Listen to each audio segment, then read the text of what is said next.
California looks like a dream on a map. Coastlines that go on forever. National parks the size of small countries. Campgrounds tucked into desert rock. College towns wrapped in golden hills. The places people plan for, save for, drive toward with the windows down. Then one day, someone takes a wrong turn, walks out a door, or vanishes mid-step and the map stops being beautiful. 10 people, 10 places. None of them made it home the way they expected. Pull up that map, lock your doors, and let's get into it. If you're new here, subscribe. We cover cases like these every week. The date is the 18th of October, 1984. It's late afternoon in the California desert, and the sun is already dropping toward the horizon, pulling long shadows across the boulders. The Bradbury family has just arrived at Indian Cove Campground in Joshua Tree National Monument, about 130 miles east of Los Angeles, out past Palm Springs, out past the kind of place most people pass through without stopping. Mike and Patty Bradbury know this park. They come here often. 5 people in a 2-bedroom condo in Huntington Beach. Joshua Tree is their escape, their open sky, their room to breathe. They've got 3 kids, Travis, 8 years old, and 2-year-old Emily, and Laura. Laura Ann Bradbury is 3.5, blonde hair, blue eyes. She goes wherever Travis goes. She always has. The family is still setting up camp, tent stakes, cooler. The familiar rhythm of people who've done this before when Travis says he needs to use the restroom. The portable toilets are maybe 100 yards from their campsite, just past the edge of the camping area. It's a short walk. Laura pads after her brother the way she always does. Flip-flops on the packed desert sand. The late afternoon light still warm. Travis goes inside the restroom. Laura waits outside. That's it. That's the whole window of time. He comes back out, and she is gone. No sound, no cry, no sign of a struggle, no footprints leading into the brush, just gone. Here's what happens next, and pay attention to this detail, because it matters. Within hours, more than 250 people are searching Indian Cove Campground and the surrounding terrain. Volunteers, park rangers, sheriff's deputies, all of them moving through the labyrinthine boulders of the wonderland of rocks, which sits just north of the campsite. Horses, dogs, helicopters scanning from above. It is, by any measure, a serious, immediate response. And then they bring in a bloodhound, a trained scent dog, working Laura's trail from the restroom outward. And here's the critical detail. The dog follows her scent, not into the brush, not into the rocks. It follows a trail that runs for approximately 2 miles through the desert and stops at a paved road. Think about that. A 3.5-year-old girl in flip-flops, 2 miles through rocky desert terrain, directly to the edge of asphalt. No wandering, no loops, straight to the road. The dog loses the scent there and doesn't recover it. This is where it stops being a lost child search and becomes something else. Witnesses would later tell investigators they had seen a man bearded, appearing to be in his 50s, driving a metallic blue van out of the Indian Cove Campground area in the minutes before Laura disappeared. That same van, or one matching its description, was reportedly spotted approximately 23 miles away at Burns Canyon, several hours later. Investigators believe the driver was taking a back road toward Big Bear Lake. A bolo was issued for the man in the vehicle. Neither was ever found. The man was never identified. The official search was called off after 3 days. 3 days. Laura's parents did not leave. They would not go home without her, but she wasn't found. Not that week. Not that year. The park went quiet again the way desert parks do. The boulders stayed where they were. The portable restrooms stayed where they were. The road where the bloodhound stopped stayed where it was. And Laura Bradbury did not come home. Now this is where the case turns dark, because what happens in the years that follow is almost as disturbing as the disappearance itself. In 1985, 3 separate individuals came forward. 3 people who claimed to have information about a kidnapper, someone they believed had taken Laura. All 3 were credible enough that investigators looked into their claims. And within months of coming forward, all 3 were found murdered. Shot. 2 of them were found buried together, near a green sweatshirt that looked like one Laura had been wearing. Police investigated and concluded the clothing was not Laura's and that the murders were unrelated to the disappearance. Mike Bradbury has never accepted that conclusion. He noted that the 2 witnesses found buried together were found near a green sweatshirt specifically like his daughter's, a detail that did not feel like coincidence to a father who had been living this case for years. But here's what doesn't make sense about all of it. That question has no official answer. The Bradbury family kept searching. Mike Bradbury, especially, he became a one-man cold case operation, following leads, filing requests, knocking on doors in the isolated communities around Joshua Tree, known even then for attracting people who preferred to stay off the grid. And then, in early 1986, more than a year after Laura vanished, 2 hikers found human remains near the park's west entrance. A skull, approximately 5 miles from the Bradbury campsite. Investigators told the family they believed the skull was Laura's, but the DNA testing available in 1986 couldn't confirm it conclusively. And here's a detail Mike Bradbury has raised repeatedly. He and Patty were shown a skull at one point in the mid-1980s. Small, about 3 inches across, he said, consistent with a toddler. Years later, he was shown what was reportedly the same skull. 2 different skulls, shown to the same family at different points in the same investigation. The county has never publicly reconciled this discrepancy. In 1990, new DNA testing claimed a 99% match to Laura. In 2010, more advanced testing confirmed it again. And yet, San Bernardino County has never issued a death certificate. Laura's cause of death has never been officially determined. Her father spent years trying to claim her remains from the coroner's facility, unable to, because without a death certificate, the bones couldn't legally be transferred. Patty Bradbury died in 2001 without ever getting an answer. Mike wrote a book about his search in 2010, still asking the same questions he'd been asking since 1984. And there is one more thread in this case that never fully unraveled. In 1985, a man named Jim Nestor, someone who had participated in the original search for Laura at Indian Cove, went missing inside Joshua Tree National Park. His skull was found in 1988, approximately 20 miles from where Laura's remains were later identified. His cause of death was never determined. Police said his disappearance was unrelated to Laura's. Maybe it was. But a man who helped look for a missing girl in Joshua Tree then goes missing in Joshua Tree himself, and his cause of death is also never established. That detail does not sit quietly. Laura's father drove back to Joshua Tree every year for decades. The campsite looks exactly the same as it did in October of 1984. The portable restrooms are still there. The road where the bloodhound stopped is still there. And whatever happened to Laura Bradbury in those few seconds between Travis going inside and coming back out, whatever crossed that road with her is still unknown. Laura was 3 years old and had no chance.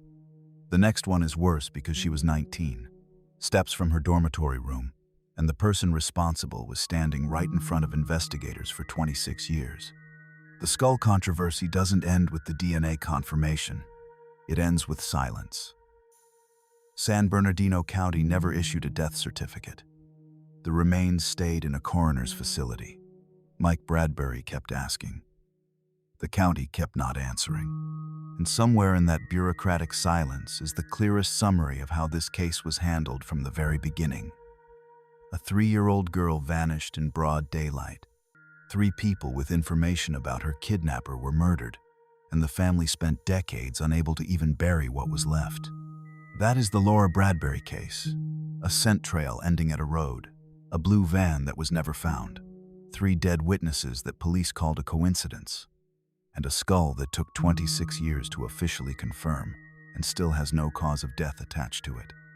The campsite at Indian Cove is still listed as available for reservation. You can book it today. Families camp there every weekend. Most of them have never heard of Laura Bradbury. Now let's move up the California coast, 300 miles northwest of Joshua Tree, up past Los Angeles, past Santa Barbara, past the agricultural valleys and the wine country hills, to a college town called San Luis Obispo. It's May 1996, Memorial Day weekend, and a 19-year-old woman named Kristen Smart is walking home from a party she didn't know anyone at, which, if you've ever been a freshman in college, tells you exactly who she was. The kind of person who goes anyway. Kristen Denise Smart had arrived at California Polytechnic State University the previous fall. She was from Stockton. Originally, her parents were teachers. Her family was close. She was 6 feet 1 inch tall, athletic, had spent time as a lifeguard and a camp counselor, and had recently started going by the name Roxy, just for the year, just to try on something different. She called home every single Sunday, without fail. She was an adventurer. She was an artist. Her brother Matt would describe her later as someone who was full of life, in the particular way that phrase only makes sense after someone is gone.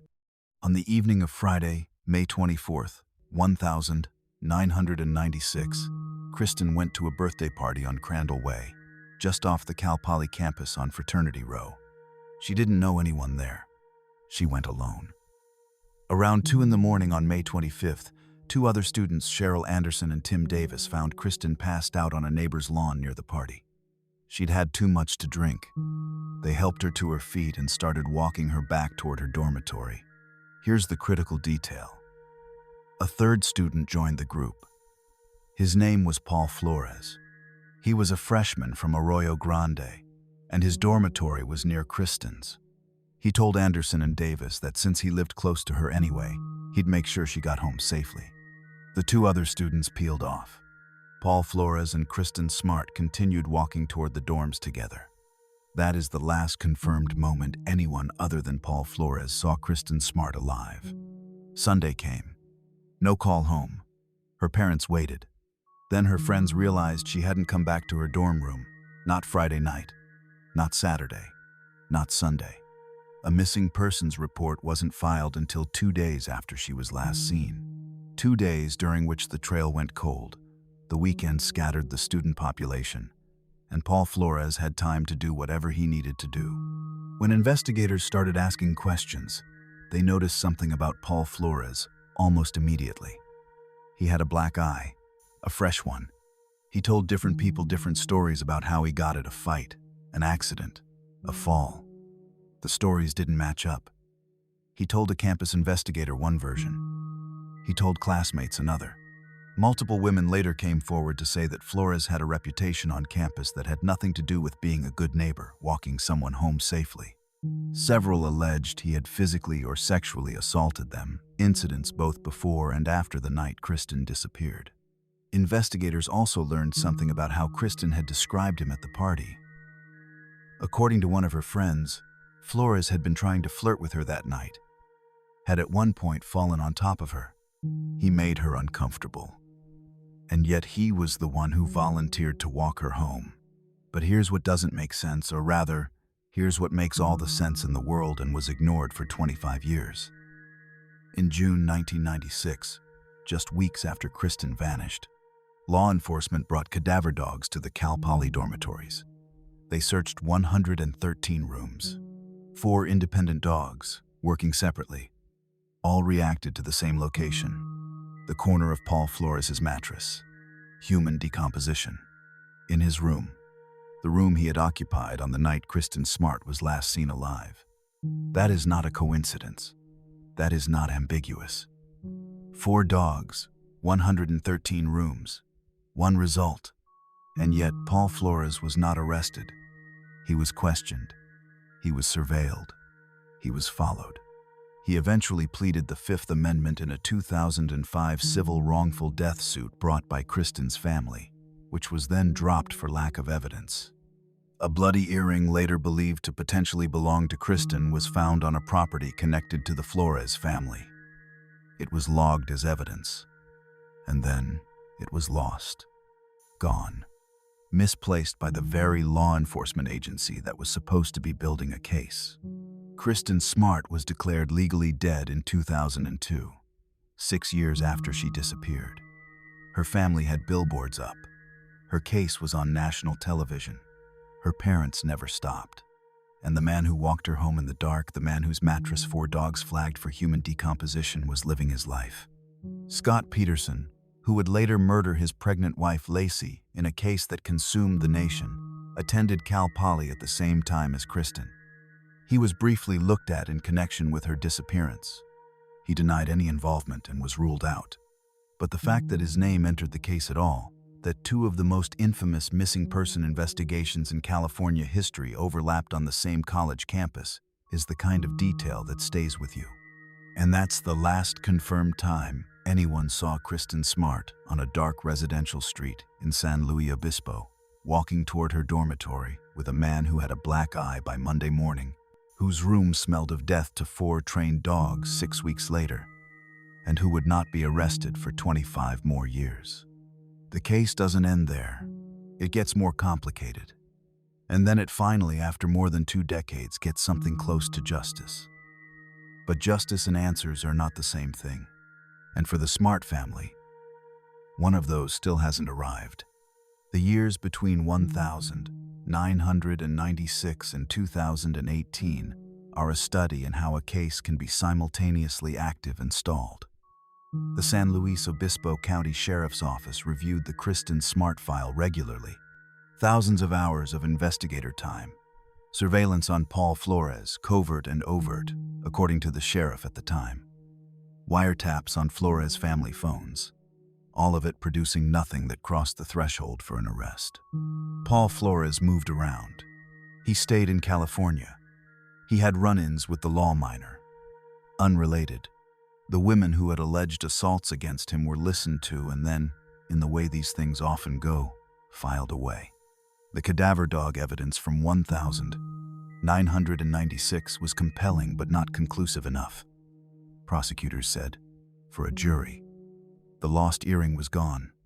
The mattress had long since been discarded.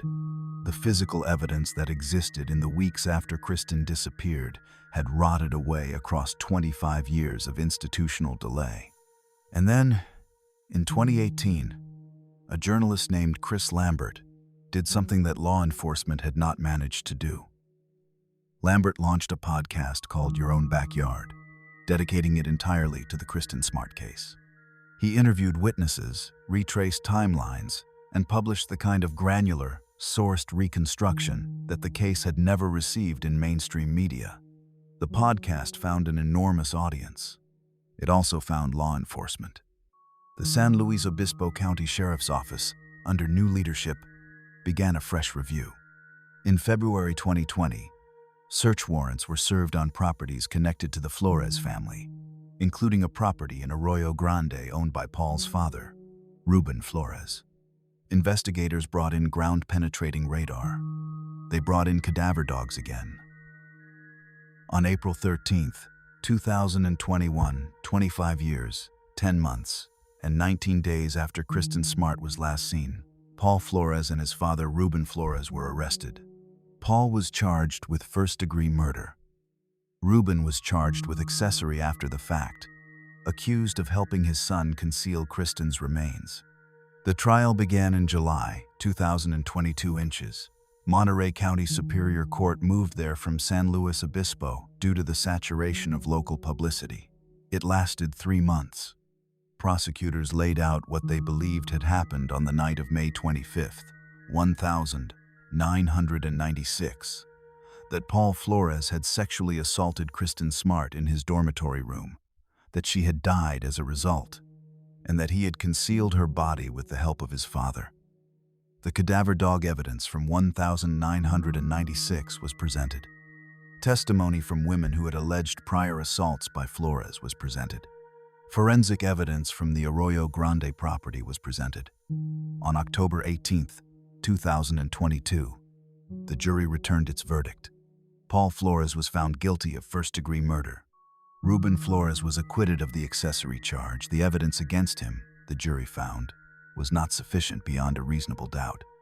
In March 2023, Paul Flores was sentenced to 25 years to life in California State Prison. Here's what that means and what it doesn't mean. It means a jury of 12 people, after 3 months of testimony and evidence, concluded beyond a reasonable doubt that Paul Flores murdered Kristen Smart on the night of May 24th into May 25th, 1996. It means the cadaver dog evidence from his dormitory room, dismissed and delayed for a quarter century, was ultimately part of the architecture of a murder conviction. But here's what it doesn't mean. It doesn't mean the Smart family knows where Kristen is. Her body has never been found. The excavation of Ruben Flores' Arroyo Grande property, the dig that brought in ground-penetrating radar, that prompted cadaver dogs to react, that was the centerpiece of the arrest, did not produce Kristen's remains. Prosecutors believed her body had been moved, possibly multiple times over the decades. Where it is now is officially unknown. The conviction came, the sentence came, and the family still cannot bury their daughter. They still cannot stand at a grave. The man who killed her is in prison, and she is still somewhere in California in the ground, or not, under something, or not, and no one who is alive and free knows exactly where. Hit subscribe if you want to go deeper on cases like this. We have new ones every week. That is the Kristen Smart case. A college freshman who called home every Sunday, walked into the dark with the wrong person, and whose family waited 26 years for a verdict and is still waiting for a grave. The next one never got a verdict. The next one will never get a verdict. Because the person at the center of it didn't vanish because of someone else, or at least, that's the most likely explanation. He vanished because of the mountains he loved more than anything else in the world. And even that isn't certain. The year is still 1996. We're still in California. But we've moved 300 miles southeast of San Luis Obispo, up into the high Sierra, above the tree line, above the roads, above the places where most people ever go. This is Sequoia and Kings Canyon National Parks, the southern Sierra Nevada, a wilderness so remote that the only way in or out for most of the season is by helicopter or on foot. And on the morning of July 21st, 1996, less than 2 months after Kristen Smart disappeared from a college campus, a park ranger named Randy Morgenson pinned a note to the canvas flap of his backcountry station and walked away into the mountains. The note said, June 21st, ranger on patrol for 3 to 4 days. It was July. He had written the wrong month. That detail, that small, quiet wrongness on a handwritten note, is the first thing that doesn't fit. And in a case built entirely out of things that don't fit, it is worth holding on to. Randy Morgenson was 54 years old, and in his 28th season as a backcountry ranger at Sequoia and Kings Canyon. 28 seasons. He had grown up in Yosemite, his father managed the Curry Company, the park concessionaire, and Randy had spent his childhood with the Sierra Nevada as his backyard. He had assisted Ansel Adams on photography expeditions. He had joined the Peace Corps and gone to India, where he learned high-altitude mountaineering from Sherpas. He had been mentored by the writer Wallace Stegner. Colleagues described him as having spent more time in the Sierra than John Muir himself. He was, by every available measure, the most experienced backcountry ranger in the high Sierra, the person other rangers called when they didn't know what to do, the person hikers looked to when the weather turned. He was also, in the summer of 1996, in serious personal trouble. He had recently had an affair with another ranger. His wife of 20 years, Judy, had sent him divorce papers at the start of the season. He had arranged to return them unsigned. He wanted to work it out, but the marriage was fracturing. The 1996 season had been different from the ones before it. And in the days before he disappeared, something had shifted in Randy Morgenson that the people closest to him hadn't fully registered until it was too late.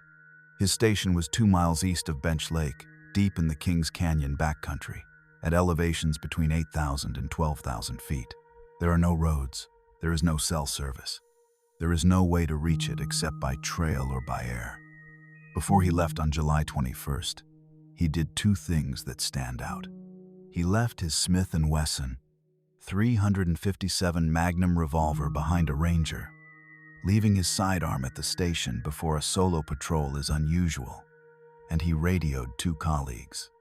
What he said, according to those colleagues, was something to the effect that he wouldn't be bothering them anymore. Then he walked away from the station. His notes were mid-sentence on the desk. His gun was on the shelf. The wrong date was on the note at the door. And the mountains closed around him. July 24th, 1996. 3 days after Randy Morgenson walked away from his Bench Lake station, the scheduled radio check-in comes and goes with no response. Then, another. Fellow Rangers at first assume equipment, trouble radios, malfunction in the backcountry, signals get swallowed by granite. It happens. But the silences stack up, and by the 24th, the concern has crossed a threshold. Rangers from across the park converge on the Bench Lake area for what becomes, very quickly, one of the largest search and rescue operations in the history of the National Park Service. More than 100 rescue personnel, helicopters scanning ridgelines from above, teams of trained dogs working the trails below, veteran rangers, people who had worked alongside Morgenson for years, who knew this country almost as well as he did, fanning out across an 80-square-mile search radius. These are not casual searchers. These are people who had spent their careers in this exact terrain, who understood its patterns and its dangers the way most people understand their own neighborhoods. They searched for 7 days. They found nothing. Not a boot print. Not a discarded wrapper. Not a single thread of clothing caught on a branch. In 80 square miles of terrain that Randy Morgenson knew better than any living person, the search teams found no trace of him at all. The mountain gave back nothing. Here's what doesn't make sense about that, and it's the detail that separates this case from a straightforward wilderness accident. Randy Morgenson had spent 28 seasons learning exactly how to move through this country safely. He knew where the snow bridges were unstable in July. He knew which creek crossings ran high in early season. He knew the terrain in a way that should have made him almost impossible to lose. And yet the most experienced search team the National Park Service could assemble, operating in his home territory, could not find a single sign of where he went. After 7 days, the official search was suspended. Not closed, suspended. The case stayed open, but the practical reality was that the Sierra Nevada had kept it secret, and there was nothing left to do but wait. In the weeks and months that followed, speculation moved in to fill the silence. Had Morgenson staged his own disappearance? He was navigating a painful divorce. He had made that cryptic radio call, "I won't be bothering you anymore," before walking out. His bank records were checked. No withdrawals after July 21st. His credit cards showed no activity. If he had walked away to start a new life somewhere, he had done it without touching a single dollar of his money. Law enforcement found no evidence that he had left the park under his own power by any conventional means. And then, strangely, a letter arrived at the home of Judy Morgenson in Sedona, Arizona. It was from Randy, postmarked 2 days after he was reported missing. Since there is no postal service inside the national park backcountry, the letter's existence raised immediate questions about how it had been mailed and from where. The origin of that letter has never been definitively explained in public reporting. It is one of the details in this case that sits there without resolution, neither confirming nor eliminating any theory about what Randy Morgenson intended on July 21st. The summer ended. The fall came. Snow buried the Sierra. 1,000. 996 became 1,000. 997 became 1,000. 998. The years accumulated. Judy Morgenson eventually moved on with her life. The Rangers who had searched for Randy came back the following season, and the seasons after that, some of them still carrying the unresolved weight of a colleague who had simply disappeared from the world they all shared. And then, in July 2001, 5 years after Randy Morgenson walked away from Bench Lake, a 19-year-old member of a California Conservation Corps trail building crew was working in a remote, trailless area of Kings Canyon. He ventured off the marked path and came across something on the ground near a creek in the Window Peak drainage. Skeletal remains, scattered, weathered by 5 Sierra winters, partially hidden in the rocks near a small cascade. Rangers were called. A careful recovery operation was conducted, and what they found, piece by piece, told a story, though not a complete one. The remains were confirmed as Randy Morgenson via dental records. With them were a tattered National Park Service uniform shirt, still bearing his badge and name tag, a boot with a leg bone still inside, and a backpack. Here's the critical detail about that backpack. The waist belt was still buckled. In normal circumstances, the first thing a hiker does when they stop for any reason to rest, to drink water, to look at a map, is unbuckle the waist belt. It relieves the weight. It's automatic, almost unconscious. After enough miles on the trail, Randy Morgenson's waist belt was buckled when his remains were found 5 years later. That means, in all probability, he never took the pack off. He was wearing it when whatever happened, happened. Also found at the scene, the probable reconstruction, according to retired Sierra Subdistrict Ranger Alden Nash and others familiar with the terrain. Morgenson crossed a snow bridge in the Window Peak area. The bridge gave way. He fell, broke his leg in the fall, and died of the resulting injuries and hypothermia. His body was then carried by snowmelt and seasonal creek flow into the cascade, where it remained hidden beneath rocks through 5 full Sierra winters until the trail crew stumbled upon it. That is the most likely explanation. It is consistent with the physical evidence. It is consistent with what the terrain does to people, even experienced people, when a snow bridge fails without warning. But it is not the only explanation that has been put forward. Eric Blem, the journalist and author who spent years investigating the case and wrote the 2006 book The Last Season, a Barnes & Noble Discover Award winner, does not believe the accident theory fully accounts for what happened.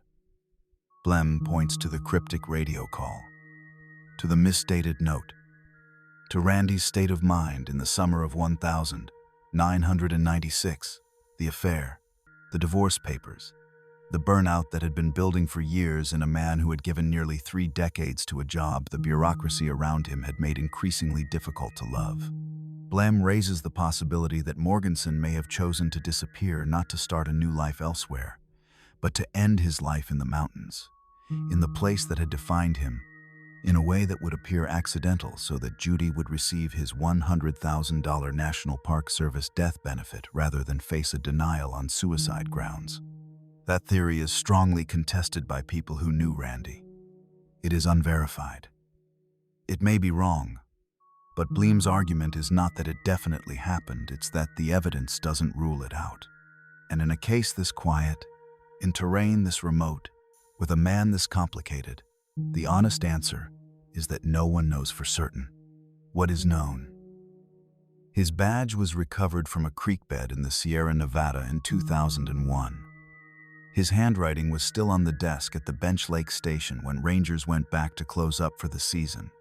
The wrong month was still on the note at the door, and the waist belt on his pack was still buckled, as if whatever took him happened so fast he never had the chance to put it down. Randy Morgenson vanished in wilderness he knew better than anyone alive, and after 5 years and a Sierra winter that should have erased everything, the mountains finally gave back just enough to confirm he was gone and not nearly enough to say why. The next case is different in almost every way. No personal turmoil. No cryptic last words. No complicated interior life we're left to interpret. Just an experienced hiker, a planned route, a deviation no one can explain, and the most expensive single-person search in the history of Yosemite National Park finding absolutely nothing. The date is June 15th, 2005. It's a Wednesday, and the morning is already warming up as Michael Allen Faisery pulls into the trailhead parking area on the north side of Hetch Hetchy Reservoir in Yosemite National Park. He has a wilderness permit. He has a plan. He has been hiking California's backcountry for more than 30 years. Hetch Hetchy is not the Yosemite most people know. Most people know the valley, the granite walls, Half Dome, Yosemite Falls, the meadows full of tourists with cameras. Hetch Hetchy is the other Yosemite, the one John Muir spent the last years of his life fighting to protect before the federal government dammed it in 1923 and flooded the valley floor. What's left is a reservoir ringed by forest, feeding water to San Francisco, 167 miles away. The trails on its north side see a fraction of the traffic that the valley gets. On a Wednesday in June, you can hike for hours without passing another person. That suited Michael Faisery perfectly. He was 51 years old. He had grown up in Southern California, attended the University of California, worked for the post office. He loved cycling, surfing, and above everything else, the backcountry. Colleagues and family described him as highly intelligent, with what his sister called a photographic memory. The kind of person who absorbed trail maps and terrain features and remembered them the way other people remember faces. He had never owned a cell phone. He had never owned a computer. He was, in a phrase his sister used publicly, truly off the grid, not as an affectation, but as a genuine way of living. The wilderness was not a hobby for Michael Faisery. It was the organizing principle of his life. His planned route that day was ambitious but well within his capabilities. He would hike north along the Hetch Hetchy Shoreline Trail to Rancheria Falls, then continue up toward Tiltil Mountain, loop through Lake Vernon and Beehive, and return to the reservoir. A multi-day permitted backcountry trip through the lightly traveled northern reaches of the park. He had a wilderness permit valid through June 19th, 4 days. He set off from the trailhead and park officials observed him hiking alone near the reservoir that morning. That is the last confirmed sighting of Michael Allen Faisery. His family expected him back by June 19th, when his permit expired. When he didn't return and didn't call, though calling was never really Michael's way, they waited another day. On June 21st, they contacted the Yosemite Park Service. A search was launched. What the search teams found, and where they found it, is the detail that has haunted this case for 20 years. Faisery's backpack was located near Tiltil Mountain, not along his planned route off it. In terrain, the National Park Service described in their own documentation as extremely rugged and hazardous. The pack was not on a trail. It was in the kind of country that even experienced hikers don't enter casually, because the consequences of a wrong step are severe and the chance of rescue is minimal. Here's what was in the pack. Most of his gear. Here's what was not in the pack. His water bottle, his camera, his topographical map. The 3 things a hiker carries on their person when they leave their pack somewhere, the things you take when you're going to scout something, or get a closer look, or push a little further. Michael Faisery set his pack down in extremely hazardous terrain, took his water, his camera, and his map, and walked away from it. Where he walked to, no one knows. He has never been found. Now this is where the case turns dark, because what the National Park Service did next tells you exactly how seriously they took it. The search for Michael Faisery involved helicopters, scent dogs, and search and rescue teams drawn from 5 separate county agencies. It ran for weeks, and when the final accounting was done, the National Park Service had spent $452,000 looking for one man in one park. That number matters. In 2005, Yosemite's entire search and rescue budget for the year was approximately $1.2 million. The search for Michael Faisery consumed more than a third of it. It was, at that point, the most expensive single-person search in the history of Yosemite National Park.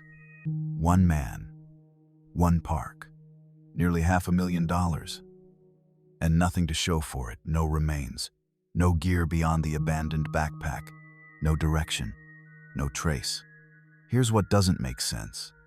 Michael Faisery had 30 years of backcountry experience and a photographic memory for terrain. He had a topographical map in his hand when he walked away from his pack. Men like that don't get lost in the casual way that unprepared hikers get lost, taking a wrong fork, misjudging a distance, running out of daylight on a familiar trail. If Faisery deviated from his planned route and pushed into hazardous terrain, he made that choice consciously. He saw something, or decided something, or needed to get somewhere, and he went. But why? Why does a 30-year wilderness veteran with a photographic memory leave his planned route, set his pack down in terrain the National Park Service flags as extremely dangerous, and walk further in with only a water bottle, a camera, and a map? What was he looking at? What was he trying to reach? Those questions have no official answers. The National Park Service cold case file remains open. No remains have ever been found. No additional gear has ever been recovered anywhere in the park. It has been 20 years since Michael Faisery walked into Hetch Hetchy and did not come back, and the silence from the terrain is total. His sister Honor Boone founded a company called Pack 6 in his memory, a business that assembled pre-packaged hiker survival kits, the kind of gear she believed her brother hadn't been carrying when whatever happened, happened. She said publicly that she thought he wasn't adequately equipped for the terrain he ended up in. A compass, a signal mirror, a whistle, the 10 essentials, the simple items that might have made the difference between a search that found something and a search that found nothing. Pack 6 no longer operates, but for a while, people bought those kits. The pack he left behind is presumably still in a National Park Service evidence storage facility somewhere. The trail to Till Mountain is still there. The terrain the National Park Service called extremely rugged and hazardous is still exactly as rugged and hazardous as it was in June 2005. And somewhere between where he left his pack and wherever he walked to next, Michael Faisery simply stopped existing in any recoverable way. The most expensive search in Yosemite history could not find him. 20 years of subsequent visits to the park by hikers, by rangers, by trail crews have not found him. Whatever the Hetch Hetchy backcountry took in June 2005, it has kept. If you're finding these cases as unsettling as they are, hit subscribe. There are more waiting, and they don't get easier. Michael walked into Yosemite with 30 years of experience, and $500,000 of search effort couldn't bring him back. The next case starts somewhere very different, not in the wilderness at all, but at a restaurant on the Pacific Coast Highway, at a dinner table, on an ordinary September evening, and the institution that was supposed to help made everything worse. The evening of September 16th, 2009. A restaurant called Jeffrey's sits on the Pacific Coast Highway in Malibu, perched above the ocean, the kind of place where the view costs as much as the food. It is, by any measure, a beautiful setting. White tablecloths, the Pacific stretching out below the windows. The kind of dinner spot that makes people feel, for a couple of hours, like everything is fine. Mitrice Richardson walked into Jeffrey's that evening alone. She was 24 years old. She had graduated from California State University Fullerton the previous year with a degree in psychology, a degree she had worked toward with the kind of focus that comes from knowing exactly what you want to do with your life. She had interned for a forensic psychologist. She was in a 2-year relationship with her girlfriend, Tessa Moon. She had competed in beauty pageants. She worked part-time as a dancer at an LGBT club. She was vivid and ambitious and deeply loved. And on the night she walked into Jeffrey's, she was not herself. The staff noticed it immediately. Her behavior was erratic. She was speaking strangely, making comments that didn't track, interacting with other diners in ways that alarmed the room. When the bill came $89, she couldn't pay it. Not wouldn't, couldn't. Restaurant staff made a decision. They called the Los Angeles County Sheriff's Department, not to have her arrested, to get her help. That is a distinction worth holding on to, because the system that was supposed to provide help made a series of decisions that night that have never been fully accounted for. Deputies from the Malibu Lost Hills Sheriff's Station responded. They assessed Mitrice, took her into custody, and transported her approximately 10 miles up Malibu Canyon Road to the Malibu Lost Hills Station in Calabasas, where she was booked. Her phone, her purse, and her car parked in Jeffrey's lot were all secured. Her car was towed to a facility on the Pacific Coast Highway. She had nothing left but the clothes she was wearing. Here's the critical detail. Mitrice's mother, Letisa Sutton, called the station that night. She told them she was concerned about her daughter's mental health. She asked them not to release Mitrice until morning, when she could come and get her. The station, according to later accounts, gave her assurances. Mitrice would be held. Someone would call. At 12:28 in the morning on September 17th, Mitrice Richardson was released from the Malibu Lost Hills Sheriff's Station. No phone, no purse, no car, no money, no way to call anyone, no way to get home. She was released into the middle of the night, at the top of Malibu Canyon, alone, in an apparent mental health crisis, with nothing. The station's spokesman, Steve Whitmore, would later say, "She exhibited no signs of mental illness or intoxication. She was fine. She's an adult." She had been invited to wait in the lobby, he said. She declined. And here is the detail that closes off every avenue of accountability. The surveillance cameras at the Malibu Lost Hills Sheriff's Station were not functioning that night. There is no footage of Mitrice's release. There is no footage of her walking out the door. Whatever happened in those final moments inside the station, whatever was said, whatever condition she was actually in when she left, exists now only in the accounts of the deputies who were there. Accounts that have been described, in subsequent investigations, as inconsistent. Mitrice Richardson walked out of that station at 12:28 in the morning into a dark canyon night with nothing and was never seen alive again.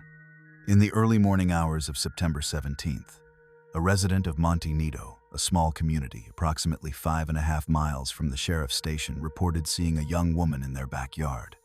The woman asked to use the bathroom. The resident, alarmed, called the sheriff's department. Deputies were dispatched. By the time they arrived, the woman was gone. That is the last confirmed sighting of Mitrice Richardson. Her family reported her missing on September 18th.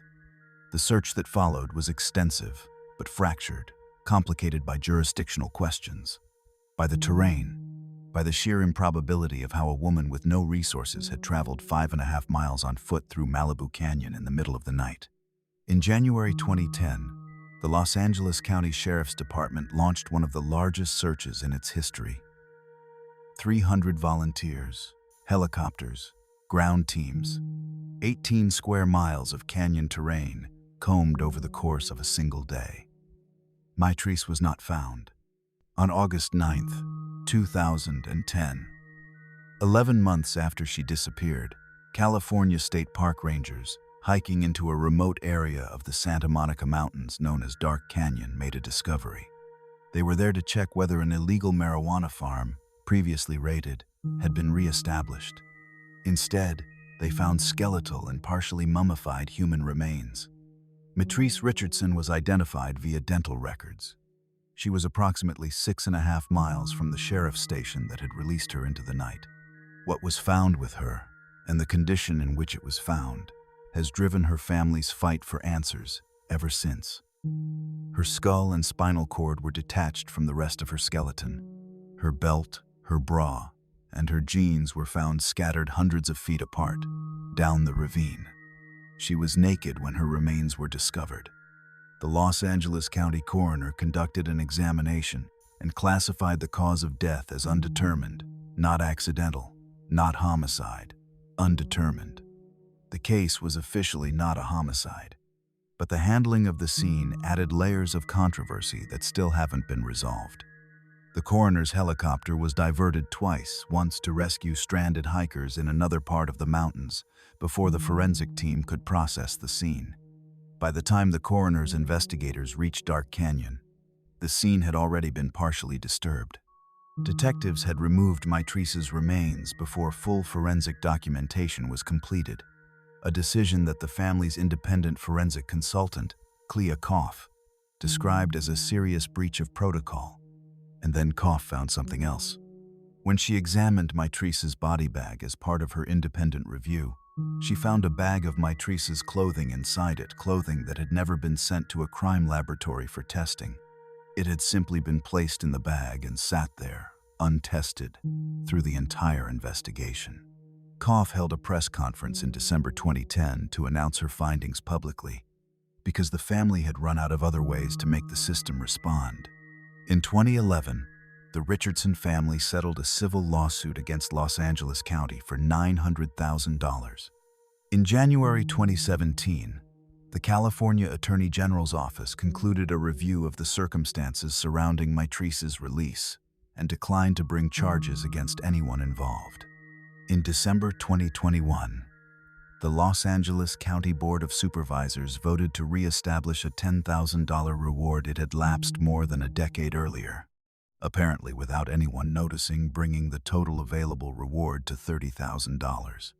An ABC 7 documentary titled Unsolved Los Angeles aired the same week. Residents in the Dark Canyon area reportedly told investigators they had heard screams in the canyon in the nights following Mitrice's disappearance. That detail is disputed and has not been officially confirmed. The property adjacent to the creek bed where Mitrice's remains were found is known for pornography production and has direct physical access to the canyon. The family raised this as a potential investigative lead.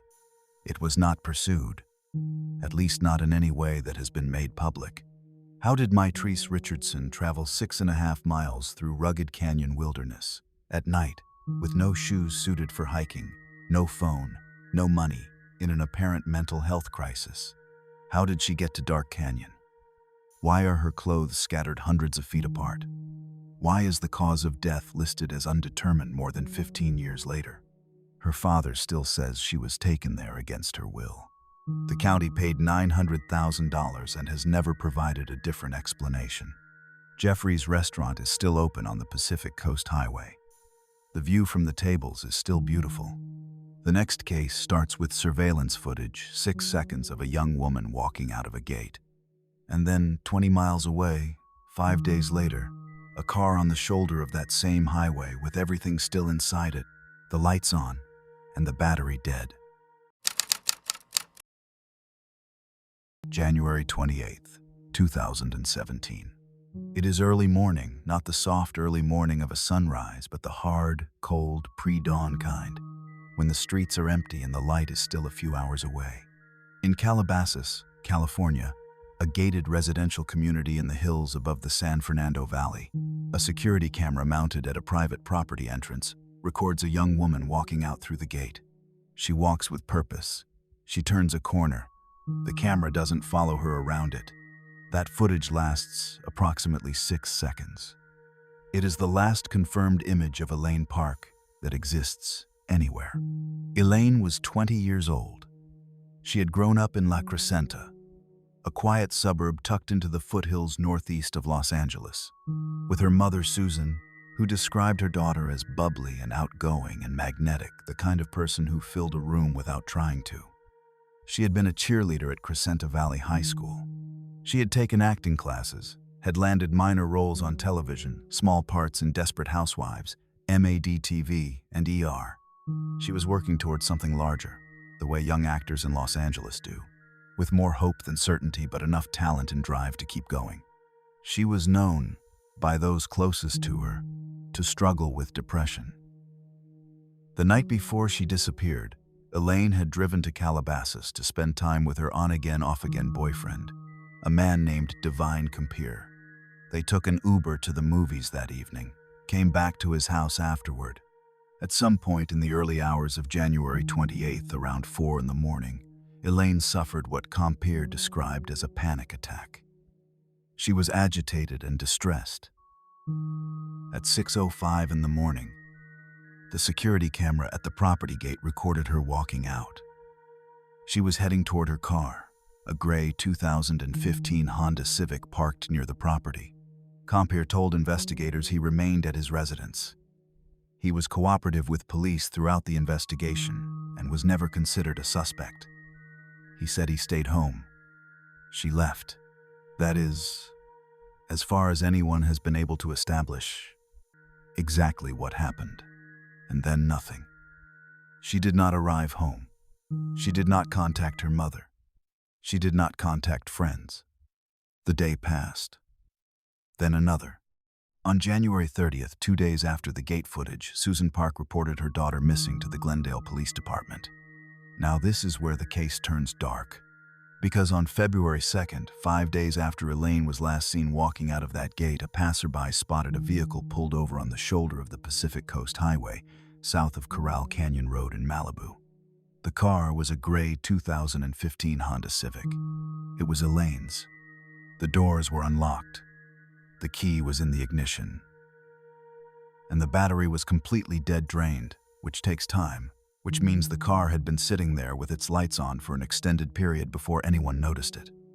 Inside, Elaine's phone, her laptop computer, her backpack, her driver's license, her cash, everything. She had left everything behind. The location is approximately 20 miles from Divine Compier's residence in Calabasas. It sits on a stretch of Pacific Coast Highway that is sparse.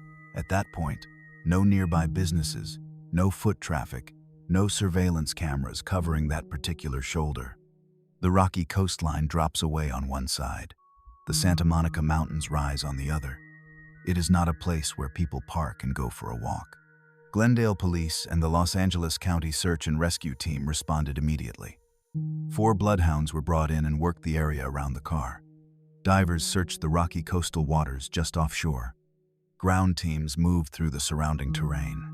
The search ran for 2 days before being suspended on February 3rd, with nothing found, no footprints leading away from the car, no clothing, no physical evidence of where Elaine had gone from that spot on the highway.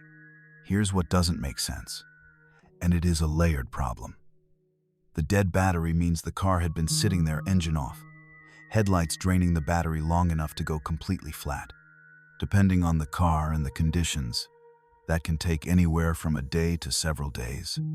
Which means the car may have arrived at that Pacific Coast Highway shoulder as early as the night of January 28th, the same night Elaine walked out of the gate, or it may have arrived days later. There is no camera that captured it arriving. There is no witness who saw it being parked. The exact moment that car came to rest on that shoulder of highway is entirely unknown. Which means the answer to the most basic question, did Elaine drive it there herself, or did someone else drive it there, is also entirely unknown. Susan Park, Elaine's mother, has never stopped searching. She has walked the Santa Monica Mountains herself. She has posted flyers in every area her daughter was known to frequent. She hired a private investigator named Jaden Brandt, who spent months searching the Angeles National Forest and the surrounding mountains and received tips that he stated publicly leaned toward foul play. He did not elaborate on those tips beyond that characterization. They remain unverified. In August 2017, the case received national attention when The Hollywood Reporter published a detailed account alongside news that a $250,000 reward had been offered for information leading to Elaine's location. The following January, on the 1-year anniversary of her disappearance, a $140,000 reward was separately announced and later extended. Tips came in to the Glendale Police Department. Investigators followed up on each one, they said publicly. None produced a breakthrough. A true crime podcast called To Live and Die in Los Angeles, hosted by writer Neil Strauss, dedicated a season to Elaine Park's case. Elaine's mother Susan and local investigative journalists at the local Malibu publicly disputed elements of the podcast's reporting, stating that certain details were inaccurate or misleading. An extended investigative series was published by the local Malibu specifically to correct what they identified as misinformation about the case. The disagreement between the podcast's characterization and the family's account has never been fully resolved. The boyfriend, Divine Compier, has consistently cooperated with investigators and has not been named as a suspect. The Glendale Police Department has said repeatedly that they continue to receive and follow up on tips. As of the time of this recording, no confirmed sighting of Elaine Park has been reported since the 6:05 in the morning gate footage on January 28, 2017. Think about what that footage actually shows. 6 seconds. A young woman walking out of a gate, turning a corner, disappearing from frame. There is no distress visible in those seconds. There is no indication of what is about to happen. She walks the way people walk at 6 in the morning, steady, purposeful, heading somewhere. And whatever she was heading toward, whatever happened in the 20 miles between that gate and the shoulder of the Pacific Coast Highway where her car was found with everything still inside it, has not been established by any investigation, public or private, in the years since. The lights were on. The key was in the ignition. The battery was dead. And Elaine Park was gone in a way that left no trail and no answer, only a stretch of California coastline, the sound of the ocean, and a car that had been sitting there long enough to run out of power in the dark. That gate footage is all anyone has. 6 seconds. A corner. Then nothing. The next one walked out of a house in the middle of the high desert before the sun came up, holding a piece of paper no one has ever been able to identify. 3 people watched her go. The dogs tracked her to a highway and stopped. To understand what happened to Carly Goose, you have to understand where she lived. Chaffon Valley is not a town in any conventional sense. It is a cluster of houses in the high desert of Mono County, California, flat scrub sage terrain at the base of the White Mountains, about 15 miles north of Bishop, which is itself a small city of around 8,000 people. The nearest major highway is United States Route 6, which runs north toward Nevada and south through the Owens Valley. There is almost no foot traffic on that road before 8 in the morning. There is almost nothing out there at dawn except the cold and the silence and the mountains on either side. Carly Lane Goose was 16 years old. She was slender, dark blonde, blue-eyed, and she loved to dance. She had a part-time job at the tile company where her stepmother Melissa worked. She had recently moved to Chalfont with her father Zachary and stepmother Melissa, a new town, a new school, a new circle of friends she was still figuring out. She kept a close relationship with her biological mother Lindsay, who lived in Nevada. She was, by the accounts of everyone who knew her, a typical teenager navigating the particular difficulty of being the new kid in a small community. On the evening of Friday, October 12th, 2018, Carly told her family she was going to a high school football game. She did not go to the football game. She went to a gathering in Bishop with her boyfriend and a group of friends. At some point during that gathering, Carly smoked marijuana. Her last text message to her boyfriend, sent that night, said the marijuana had been laced with something. She didn't know what. Sometime later, she called Melissa in a panic. She needed to be picked up. She was frightened. What happened in the car on the way back and in the house once they arrived has been described in detail by Melissa and then, later, partially recanted by Melissa, which is one of the central complications of this case. According to Melissa's initial account, Carly came home severely agitated. She was alternating between moments of clarity and stretches of paranoia and fear. At one point, she told Melissa, "You're going to kill me." At another point, she said, "I'm thinking all this demonic stuff. I can't help it." She was crying. She was shaking. Melissa made a decision that is either entirely understandable or deeply troubling, depending on how you look at what happened next. Rather than taking Carly to a hospital or calling emergency services, she stayed with her at home and tried to calm her down. Melissa recorded 8 minutes of their conversation that night. In it, Carly is audibly distressed, cycling through fear and guilt and something that sounds like a mind that can't find its footing. She says she really messed up. She says she can't help the thoughts. Melissa reassures her, urges her toward sleep. Eventually, Carly calmed. She fell asleep. Melissa checked on Carly at 5:48 in the morning on Saturday, October 13th. Carly was awake in bed.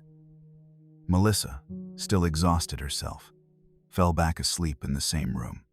Somewhere in the window between 5:48 in the morning and 7:15 in the morning, Carly Goose got up, left the house, and walked away from everything she owned. Her phone stayed behind. Her glasses stayed behind. Her cash stayed behind. She was wearing a white t-shirt, gray sweatpants, And Vans shoes, not clothes for an outdoor excursion. Not clothes for cold desert morning air. Not clothes for anything except being at home. Here's the critical detail. 3 people saw her that morning. 3 separate witnesses, 2 of whom knew Carly personally, reported seeing a tall, slender girl with long, dark blonde hair walking south along the eastern shoulder of Highway 6 between approximately 7 and 7:30 in the morning. She was walking steadily. She was looking up at the sky, and she was holding a piece of paper. That piece of paper has never been identified. No one knows what was written on it, or whether she had written it herself, or where it came from. One witness, a neighbor named Richard Eddy, said it struck him as strange enough that he got on his motorcycle and rode into a nearby canyon to see if she had turned off the road. She had not. Another witness, a school teacher named Kenneth Dutton, who lived a few doors down, confirmed seeing her walking south, also holding the paper. A third witness, whose identity has not been publicly released, placed her approximately 30 yards east of the highway and 100 yards south of Sierra View Road. That is where the tracking dogs lost her. Search and rescue teams deployed scent dogs to follow Carly's trail from the house. The dogs tracked her through the neighborhood, down toward the highway, and to the exact stretch of United States Route 6 where the witnesses last saw her. And there the scent stopped. Clean. Abrupt. The way a scent stops when someone gets into a vehicle. The Mono County Sheriff's Office deployed helicopters, drones, additional scent dogs, off-road vehicles, and search and rescue teams to search the surrounding terrain. They found nothing.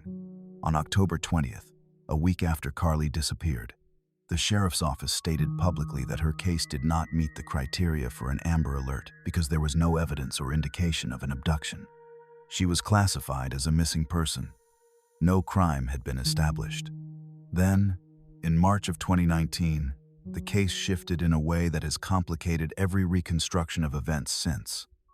Stepmother Melissa Goose appeared on the Doctor Phil program and recanted elements of her original timeline and account of the night before Carly disappeared. The specifics of what she changed and what she maintained were significant enough that law enforcement had to revisit the foundational narrative of the case. What actually happened between Carly arriving home frightened and disoriented on the night of October 12th and walking out toward Highway 6 the following morning, the hours in between became, after that recantation, genuinely unclear. Melissa has maintained that she believes Carly was abducted. Carly's biological mother, Lindsay, has said she believes Carly may have been in a drug-induced crisis that led to an accident. Law enforcement has not publicly endorsed either theory.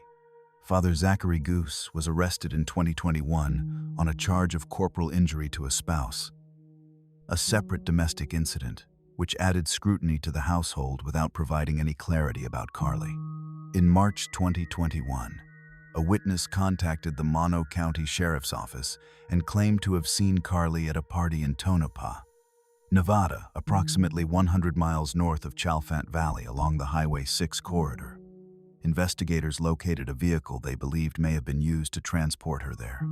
That lead has not been confirmed. It has not been ruled out.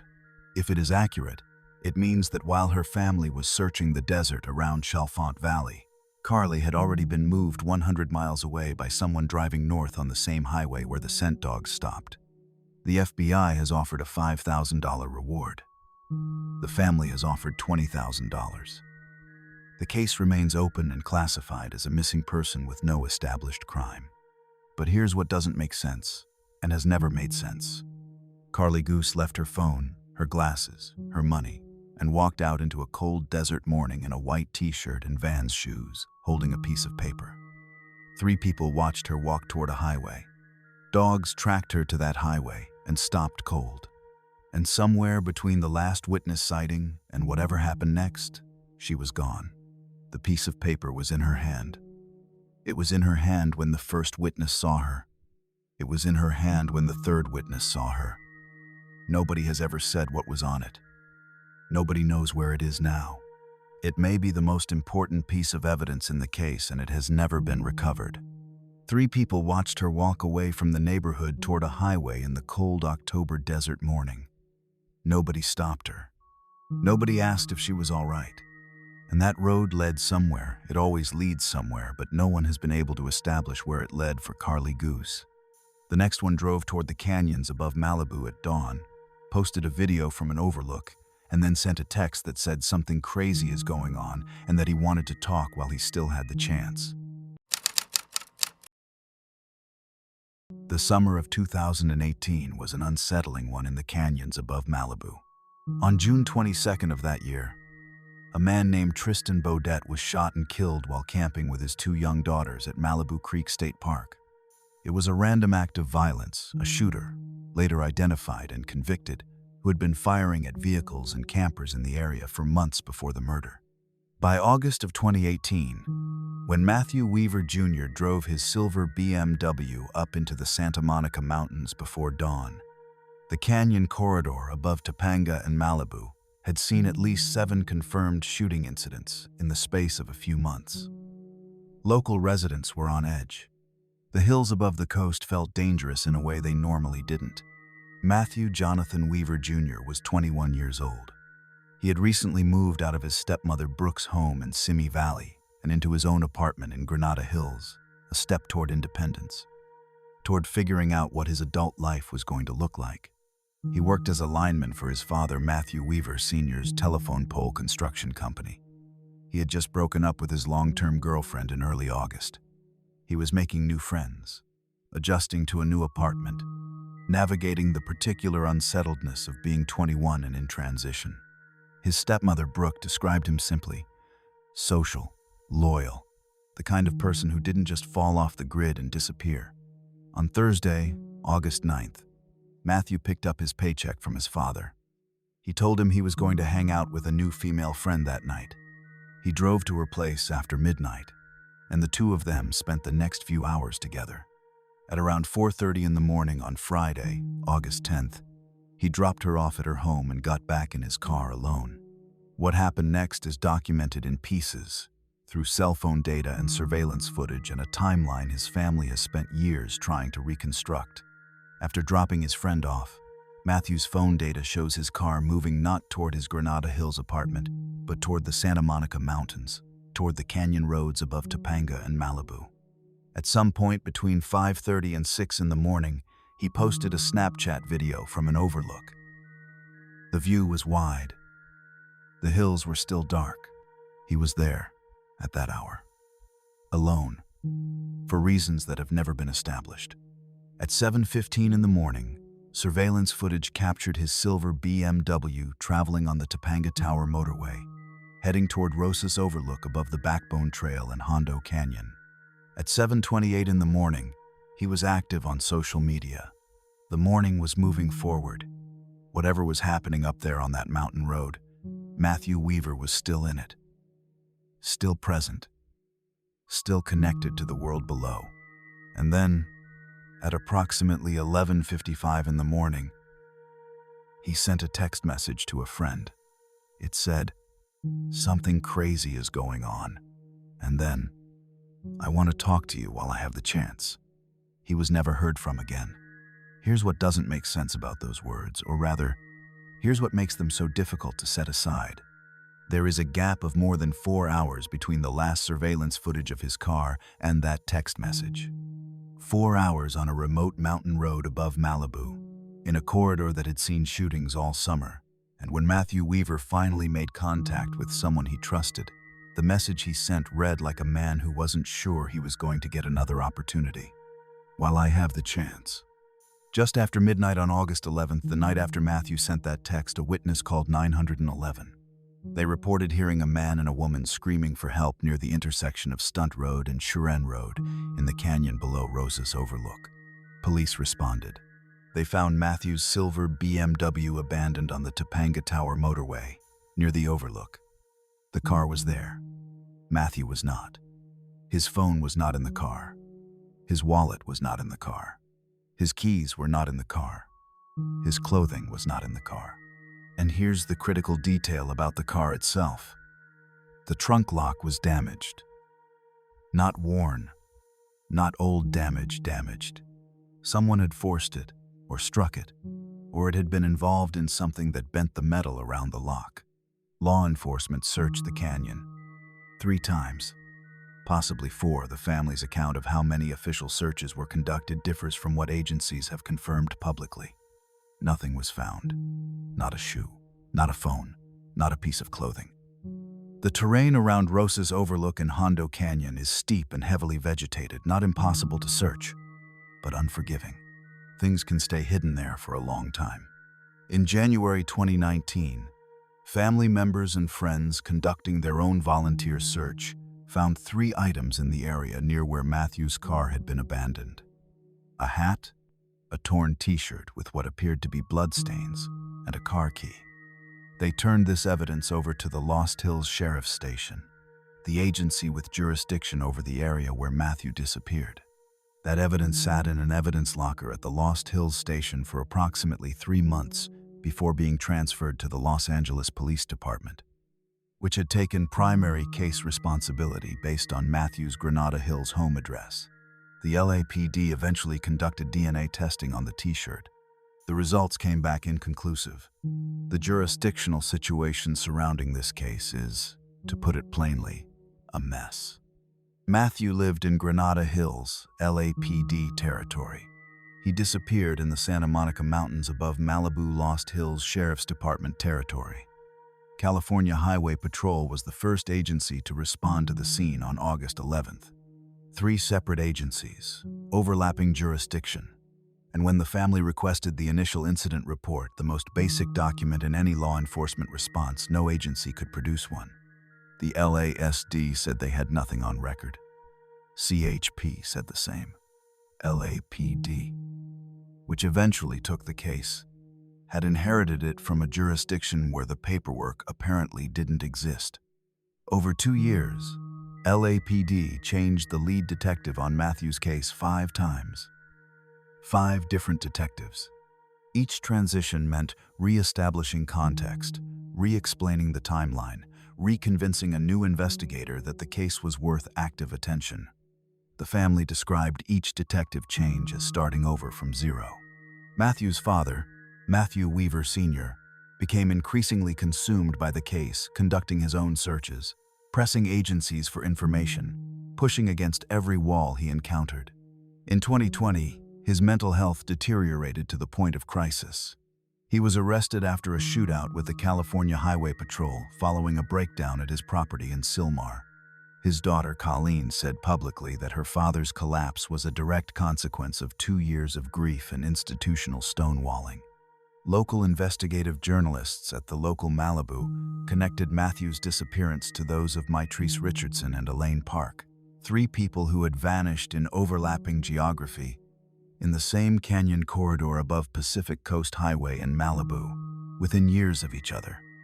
3 cases, 3 open files. The same hills, the same silence. The distress text. The screams reported by a 911 caller near his abandoned car. The damaged trunk lock. The bloody t-shirt found by volunteers and not by law enforcement. The 5 detective changes. The missing incident report. The inconclusive DNA.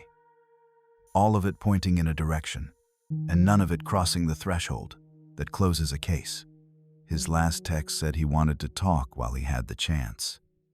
Nobody knows what he saw up there on that mountain road. Nobody knows who else was there. The canyons above Malibu kept Matthew Weaver Jr. the same way they have kept others, completely and without explanation. The next one went somewhere very different. No city, no canyon road, no cell signal at all. Just a parking lot at the edge of a desert that kills people in July, and a wife waiting at a trailhead for a husband who was not going to come back. July 16th, 2018. The same summer that Matthew Weaver drove into the Malibu canyons. The same summer that the hills above Pacific Coast Highway felt dangerous and unresolved. But this disappearance happened somewhere entirely different, not in the hills above a city, not near a highway with traffic and witnesses and 911 callers, but in the middle of the Mojave Desert, in a national park that draws 3 million visitors a year and kills a portion of them quietly and without ceremony.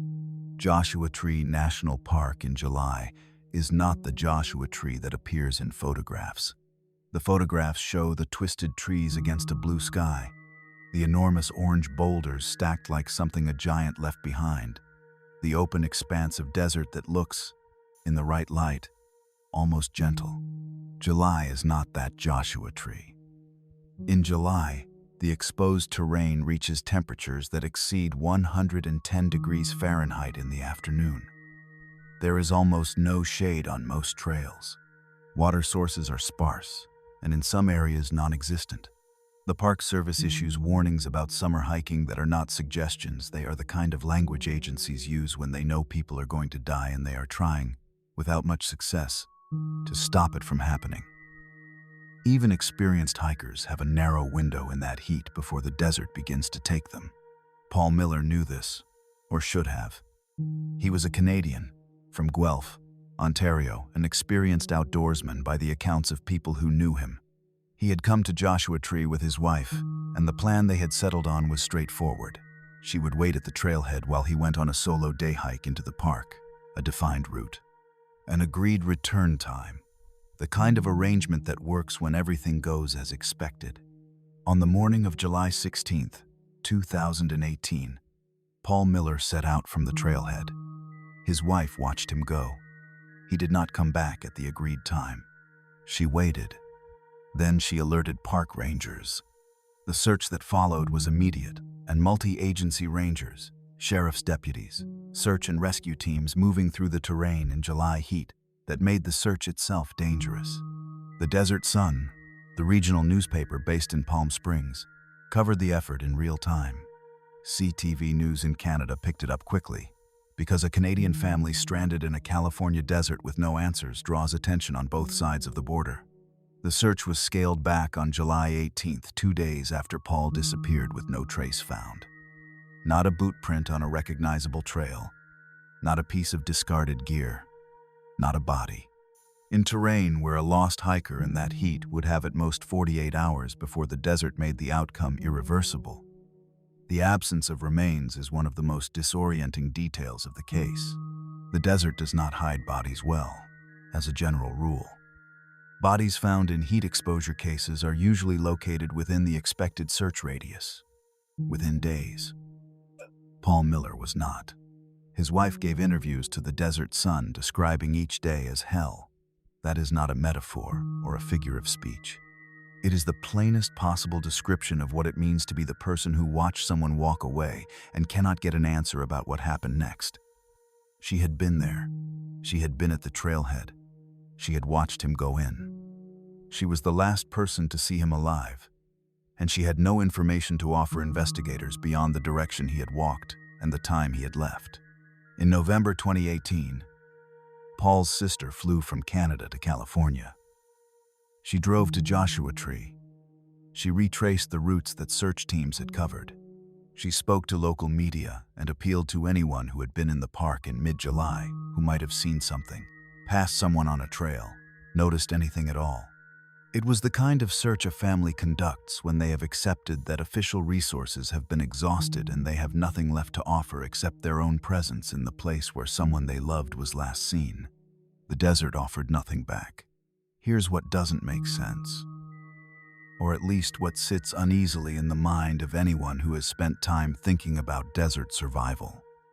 Joshua Tree in July is a specific kind of hostel. If Paul Miller became disoriented, or ran out of water, or suffered a medical event on the trail, his remains should have been locatable within the search radius. The park is not wilderness in the Yosemite or Sierra sense. It is open desert, with sight lines that extend for miles in most directions, with terrain that is difficult but not the dense forest or deep canyon country that swallows people in other cases. And yet the searches, both official and family-led, found nothing that could be confirmed as connected to him. His case remains open. No remains have been found. No gear has been recovered. The trailhead where his wife waited is still there, the way all these places are still there, unchanged, indifferent, holding whatever happened as quietly as the desert holds everything else. Paul Miller's wife waited at that trailhead in July heat while the park closed around her husband. And 3 months later, his sister stood in the same desert asking strangers if they had seen him. Neither of them got an answer. The desert was silent. It gave nothing back. The last case on this list is different from Paul Miller's in almost every measurable way. Different geography, different circumstances, a different kind of person in a different kind of place. But it shares one quality with nearly every case we've covered tonight. The place where the person was last seen is not where the story ended. The ending came somewhere else, somewhere unexpected, somewhere the search teams hadn't thought to look. In September 2016, 2 years before Paul Miller walked into Joshua Tree, a 74-year-old man named Peter Fancher Jackson sent a text message to his son. 3 words, or close to it. On my way to Yosemite. That text is the last confirmed contact anyone had with Peter Jackson. Everything after it is inference and geography, and one discovery made 3 years later that raised more questions than it answered. Peter was in excellent physical condition, which the National Park Service noted specifically and unusually in their missing persons documentation, not the boilerplate physical description, but a genuine characterization of someone who had maintained himself in a way that made his age less relevant than it might otherwise be. He had been hiking California's wilderness for decades. He was methodical. He planned carefully. He was known for moderate to strenuous hikes of approximately 5 miles, not reckless, not a man who pushed beyond his limits without thinking it through. He drove to Yosemite alone, checked into campsite number 58 at White Wolf Campground on the park's northern high country plateau, and paid his camping fees through September 21st. White Wolf sits at approximately 8,000 feet elevation. It is not the valley floor that most Yosemite visitors know, no half-dome visible from the campground. No Yosemite Falls, no shuttle buses or crowded meadows. It is a quieter, more remote part of the park. Dense lodgepole pine and white fir. The air already carrying the edge of coming autumn in mid-September. Cell service entirely absent. The kind of campground where people go specifically because it is not the other Yosemite. Peter set up his tent with what later witnesses described as military precision. Everything was organized. Everything was in its place. He paid for 5 nights. He had a plan. September 21st arrived and Peter Jackson did not check out. His car was still at the campsite. His tent was still pitched. His camping gear was still there, undisturbed, as if its owner had stepped away for a moment and intended to return. The campground waited and watched for several more days. He did not come back. On September 26th, Peter Jackson was reported missing to the National Park Service. The last contact anyone had with him, that text to his son on September 17th, saying he was on his way, was now 9 days in the past. No one knew which trail he had taken from the campsite. No one knew what time he had left. No one knew which direction he had walked into the forest. An extensive National Park Service search was launched. Teams covered the trails accessible from White Wolf Campground, the surrounding forest, the terrain consistent with Peter's known hiking range of approximately 5 miles. On October 2nd, 2016, 2 weeks after his last contact, the search was placed into what the National Park Service calls continuous, limited mode, which means we have done what we can do intensively.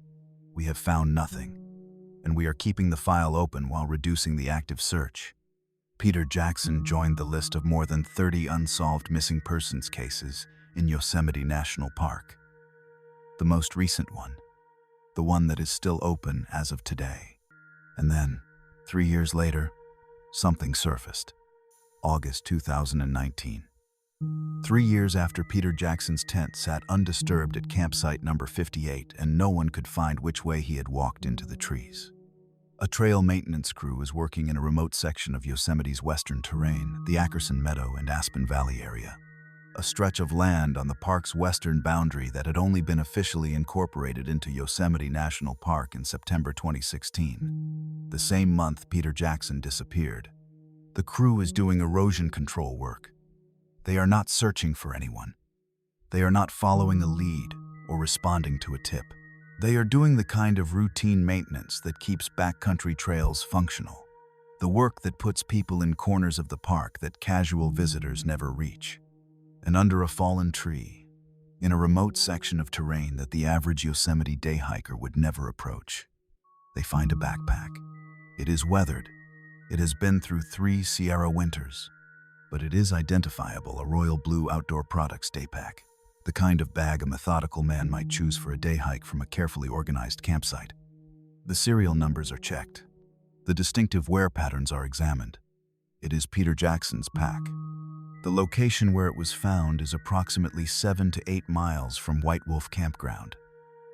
Peter Jackson was known for day hikes of approximately 5 miles.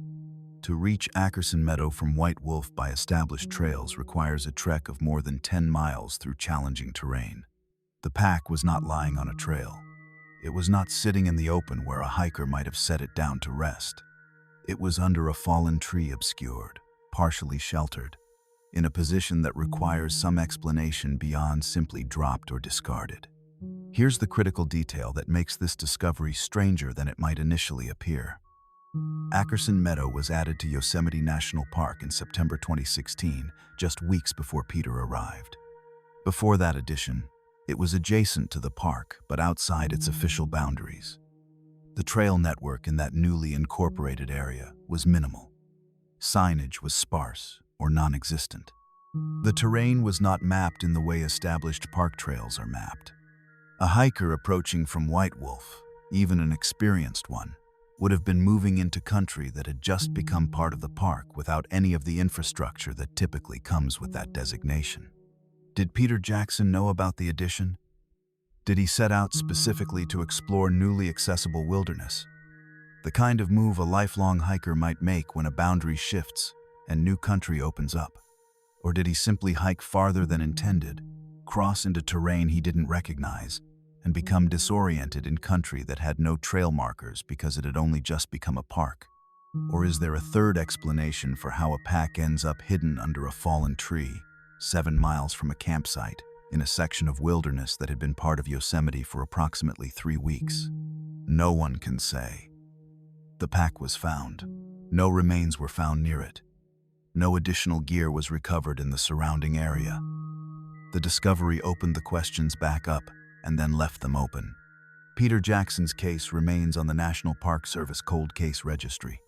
He is Yosemite's most recent unsolved missing person. His last text said he was on his way. 3 years later, only the pack surfaced, and the pack raised more questions than it answered. The map is still there. Let's go back to it. California looks like a dream on a map. It always has. The coastlines, the national parks, the highways running south to north, north to south, cutting through desert and forest and canyon and high country. The campgrounds, the college towns, the overlooks, the trailheads, all of it still there, exactly as it was. Joshua Tree, the Indian Cove campground, where a 3-year-old girl in flip-flops walked 20 feet from her brother, and a bloodhound tracked her 2 miles to a road that gave nothing back. The road is still there. The campsite is still available. The portable restrooms are still exactly where they were in October of 1984. San Luis Obispo. The residential streets between the Cal Poly dormitories and Fraternity Row, where a 19-year-old woman walked into the dark with a man who had a black eye by Monday morning and whose dorm room 4 dogs flagged for death. The conviction came 26 years later. The grave has never been found. Bench Lake. The backcountry ranger station 2 miles east of the lake, where the most experienced ranger in the High Sierra left his gun on the shelf and a note with the wrong month on the door and walked away into the mountains he had spent 28 seasons learning. His badge was found 5 years later, beside a creek. His handwriting was still mid-sentence on the desk. Hetch Hetchy, the trailhead on the north side of the reservoir where a man with 30 years of experience and a photographic memory set out on a permitted route, deviated from it, left his pack in terrain the National Park Service called extremely rugged and hazardous, and walked further in with only a water bottle and a camera and a map. The most expensive search in Yosemite history found nothing. 20 years later, nothing has changed. Malibu Canyon, the sheriff's station in Calabasas, where a 24-year-old psychology graduate was released at 12:28 in the morning, with no phone, no money, no car, no way home, into a dark canyon night while the surveillance cameras were malfunctioning. Her remains were found 6.5 miles away 11 months later. The cause of death is still listed as undetermined. Jeffrey's restaurant is still open on Pacific Coast Highway. The Pacific Coast Highway, south of Coral Canyon Road. The shoulder where a gray Honda Civic sat with its lights on and its key in the ignition and its battery completely dead, with a phone and a laptop and a driver's license and cash on the seat. And no Elaine Park anywhere in the surrounding terrain, or the coastal water or the mountains behind it. Chalfont Valley, the stretch of United States Route 6, where 3 witnesses watched a 16-year-old girl walk south in a white t-shirt holding a piece of paper no one has ever identified, and where scent dogs followed her trail to the highway shoulder and stopped. The highway still runs north toward Nevada. The desert, on either side of it, is still flat and cold before dawn. The Topanga Tower Motorway, the overlook above the Backbone Trail where a 21-year-old man posted a Snapchat video at 5:30 in the morning and sent a text at 11:55 that said something crazy is going on and that he wanted to talk while he had the chance. His car was found that night with the trunk lock damaged. A 911 caller reported screams. Nobody has ever been charged. Nobody has ever been found. Joshua Tree again. The trailhead where a Canadian man's wife waited in July heat for a husband who had walked into the desert and not come back. Where the search teams covered the terrain and found nothing. Where his sister flew from Ontario 4 months later and stood in the same desert asking strangers if they had seen him. The desert was silent. It gave nothing back. White Wolf Campground. Campsite 58, where a 74-year-old man pitched his tent with military precision, paid 5 nights of fees, and walked into the lodgepole pine forest without telling anyone which direction he was going. 3 years later, his pack surfaced 7 miles away, under a fallen tree in wilderness that had been part of the park for 3 weeks. He has not surfaced. Every one of these places is on a map. Every one of them is still there, exactly as it was. Some of these people have no confirmed cause. Some have no remains at all. Some have a conviction but no grave. Some have nothing, no body, no cause, no arrest, no answer. Some left everything behind. Some left nothing at all. Some vanished from places that felt safe. Some walked into places that never were. The thread between them is not the California wilderness, or the California coast, or any specific geography. The thread is the gap, the impossible, irresolvable space between the last confirmed moment and whatever came next. The scent trail that ends at asphalt, the cadaver dogs and the missing grave, the note with the wrong month, the abandoned pack in the hazardous terrain, the camera footage that ends at a corner, the text that said, "While I have the chance." The map is still there. California is still beautiful, and somewhere out in the canyons, the parks, the desert, the high country and a meadow that just became part of a national park, on a highway shoulder at dawn, in a creek bed at the bottom of the Sierra Nevada, the answers are still waiting. They are not going anywhere.